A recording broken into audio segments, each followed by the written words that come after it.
I know a lot of people in Michigan that are planning to vote for Trump, and they don't necessarily like him that much, and they don't necessarily agree with him. They're not racist and rednecks, they're actually pretty decent people.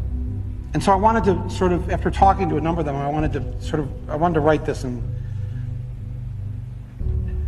Donald Trump came to the Detroit Economic Club and stood there in front of the Ford Motor executives and said, if you close these factories as you're planning to do in Detroit and build them in Mexico, I'm going to put a 35% tariff on those cars when you send them back, and nobody's going to buy them. It was an amazing thing to see.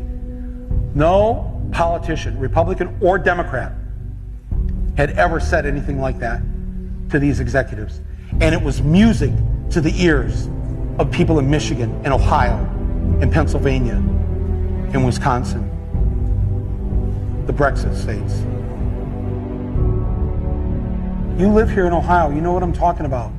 Whether Trump means it or not is kind of irrelevant, because he's saying the things to people who are hurting.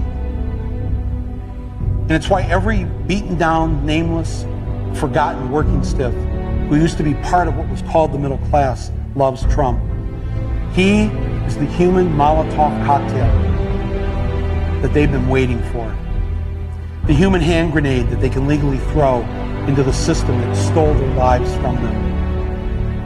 And on November 8th, Election Day, although they lost their jobs, although they've been foreclosed on by the bank, next came the divorce, and now the wife and kids are gone, the car's been repoed, they haven't had a real vacation in years, they're stuck with the shitty Obamacare bronze plan where you can't even get a fucking Percocet. They've essentially lost everything they had, except one thing. The one thing that doesn't cost them a cent and is guaranteed to them by the American Constitution, the right to vote. They might be penniless, they might be homeless, they might be fucked over and fucked up. It doesn't matter, because it's equalized on that day. A millionaire has the same number of votes as the person without a job. One.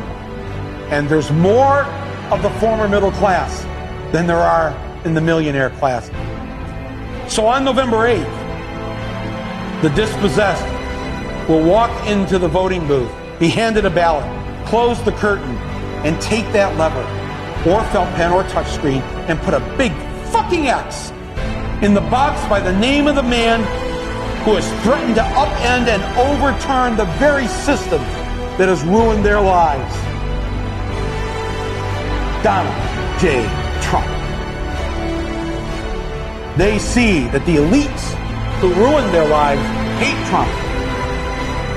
Corporate America hates Trump. Wall Street hates Trump. The career politicians hate Trump. The media hates Trump after they loved him and created him, and now hate him. Thank you, media. The enemy of my enemy is who I'm voting for on November 8th.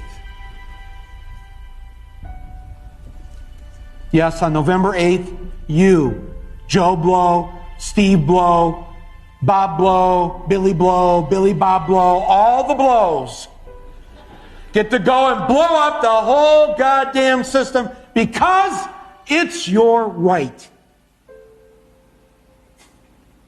Trump's election is going to be the biggest fuck you ever recorded in human history. And it will feel good.